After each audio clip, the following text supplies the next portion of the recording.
Hello friend, स्वागत है आपका एजुकेशनल चौपाल में। पीवाईक्यू सीरीज के अंतर्गत आज हम लोग जीएस पेपर 2 के सेक्शन 1 जो कि इंडियन पॉलिटी है उसके एक प्रश्न के मॉडल स्ट्रक्चर को समझने का प्रयास करेंगे। हमारा आज का प्रश्न 64th बीपीएससी के पीवाईक्यू का प्रश्न है। तो चलिए हम लोग देखते हैं आज के प्रश्न को। तो आज हम का प्रश्न है वो है, बहुत अधिक राजनीतिक दल भारतीय राजनीति के लिए अभिशाप है। इस तथ्य की बिहार के परिप्रेक्ष्य में स्पष्ट कीजिए। Too many political parties are curse for Indian politics. Explain this fact in context of Bihar. तो सबसे पहले हम लोग इसके इंट्रोडक्शन अर्थात भूमिका पे चर्चा करते हैं कि क्या लिखा जा सकता है भूमिका में।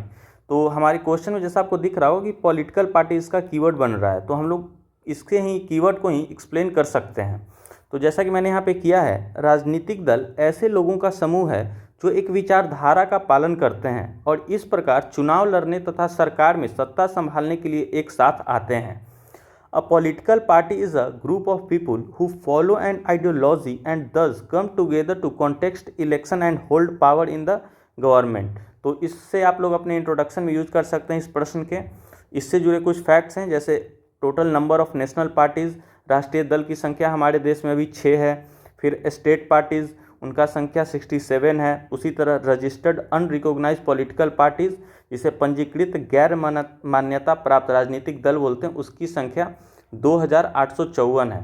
तो या तो आप लोग इंट्रोडक्शन में पॉलिटिकल पार्टीज़ का मीनिंग लिखें या फिर आप लोग इन फैक्ट्स को यूज करके अपना एक इंट्रो तैयार कर सकते हैं। अगर आप लोग ये मीनिंग लिख रहे हैं तो फिर आप लोग इस जो ये पॉइंट्स हैं, राजनीतिक दल का संख्या जितना भी है, नेशनल पार्टी, स्टेट पार्टी या रजिस्टर्ड अनरिकॉग्नाइज पॉलिटिकल पार्टी, इस नंबर को आपको लिखना होगा, ताकि क्वेश्चन का जो डिमांड कह रहा है कि बहुत अधिक राजनीतिक दल जो भारतीय राजनीति के लिए अभिशाप है, तो आपको वो नंबर बताना पड़ेगा जिससे कि क्वेश्चन में ज़्यादा क्लियरिटी आए। और आपको एग्जाम्पल भी देना है, जैसे नेशनल पार्टी हो गया, बीजेपी, जेड और कांग्रेस। उसी तरह स्टेट पार्टीज़ का एग्जाम्पल अगर हम लोग देख लें तो बिहार से अगर बात करें तो आरजेडी हो गया, जेडीयू हो गया, और रजिस्टर्ड अनरिकॉग्नाइज पॉलिटिकल पार्टी की बात करें तो जनसुराज हो गया, जिसने भी हाल में ही अपने आप को रजिस्टर करवाया है।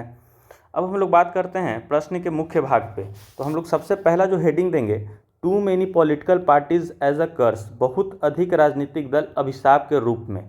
और इसके अंतर्गत जो पहला सब हेडिंग देंगे वो है पॉलिटिकल इनस्टेबिलिटी, राजनीतिक अस्थिरता। इसमें आपको एक चीज़ और ध्यान देना है कि क्वेश्चन बोल रहा है कि कॉन्टेक्स्ट ऑफ बिहार, बिहार के परिप्रेक्ष्य में आपको बताना है। तो आप लोग क्या कर सकते हैं, इसमें जो सब हेडिंग आप लोग देंगे तो उसके एक्सप्लेनेशन या एग्जाम्पल में आप लोग बिहार से उस एग्जाम्पल को लिखेंगे, जिससे कि ये बिहार के कॉन्टेक्स्ट को क्लियर कर दे। तो पहला जो है पॉलिटिकल इनस्टेबिलिटी, तो आप लोग लिख सकते हैं कि पिछले 2 दशक में हमारे राज्य में राजनीतिक अस्थिरता देखने को मिली है, बहुत अधिक राजनीतिक दल के होने से।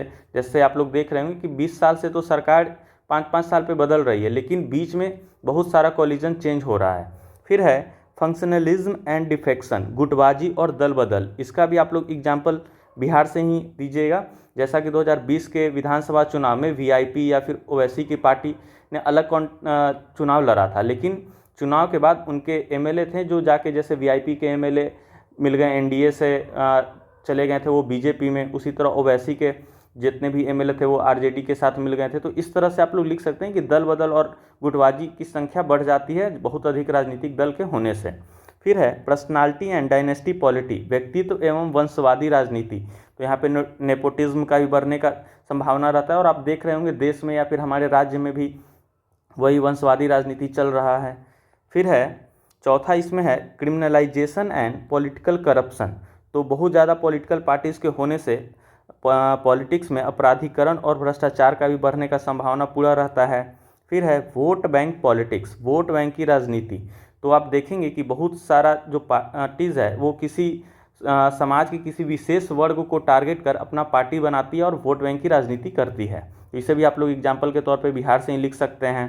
जैसे हम हो गया, हम पार्टी है जो पिछड़े समाज का प्रतिनिधित्व करती है, या फिर वीआईपी पार्टी हो गया, वो भी किसी एक पार्टिकुलर समाज को टारगेट करता है। फिर है शॉर्ट टर्म फोकस, अल्पकालीन फोकस, जो इसमें छठा हम लोग अभिशाप के तौर पे लिखेंगे।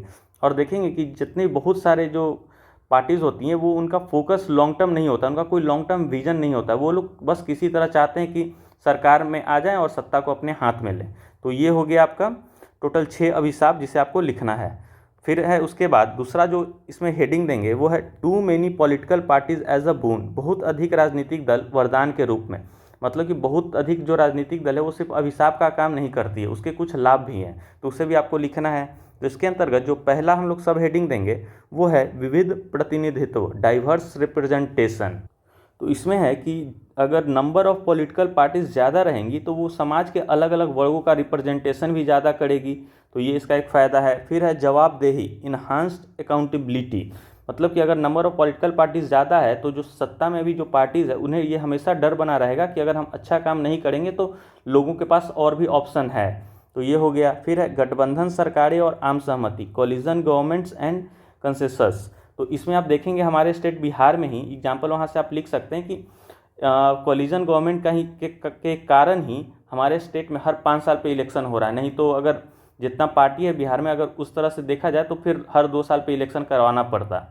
फिर है राजनीतिक जागरूकता में वृद्धि, इंक्रीज पॉलिटिकल कंसिस्टेंस। तो ये भी बहुत ज़्यादा राजनीतिक पार्टी होने का एक लाभ है। उसके बाद है जो इसमें नेक्स्ट आप हेडिंग देंगे वो है वे फॉरवर्ड का, मतलब कि आगे की राह। तो इसके अंतर्गत आप जो सब हेडिंग देंगे वो है इलेक्टोरल रिफॉर्म, चुनाव सुधार, फाइनेंशियल ट्रांसपेरेंसी, वित्तीय पारदर्शिता, स्ट्रेंथनिंग पार्टी आइडियोलॉजी, पार्टी विचारधारा को मजबूत करना। फिर है पब्लिक प्रेशर एंड अवेयरनेस, जनता का दबाव और जागरूकता। तो ये कुछ 4 वे फॉरवर्ड हैं और आपको इससे 1 से 2 लाइन में एक्सप्लेन करना है। और वो एक्सप्लेन कहाँ से करेंगे, इसके लिए आपके पास 3 ऑप्शन है, या तो आप अपना नोट को फॉलो कीजिए, या फिर किसी कोचिंग के स्टैंडर्ड नोट्स को फॉलो कीजिए, या फिर हमारे द्वारा जो चलाया जा रहा है कॉन्सेप्ट सीरीज उसे फॉलो कर सकते हैं। और उसके बाद लास्ट में आपको कंक्लूजन अर्थात निष्कर्ष लिखना है 1 से 2 लाइन में, या फिर 2 से 3 लाइन में आप लिख सकते हैं, जितना आपका स्पेस रहेगा। अगर कंक्लूजन के लिए स्पेस नहीं बचता है तो आप लोग किसी एक वे फॉरवर्ड के पॉइंट को स्किप कर दीजिएगा और फिर आपको कंक्लूजन लिखना है और उसके बाद अपने आंसर को कंक्लूड करना है। तो ये हो गया आज का हमारा प्रश्न का मॉडल स्ट्रक्चर। तो मैं आशा करता हूँ कि आपको समझ में आ गया होगा। तो फिर मिलते हैं नेक्स्ट वीडियो में, तब तक के लिए धन्यवाद। जय हिंद।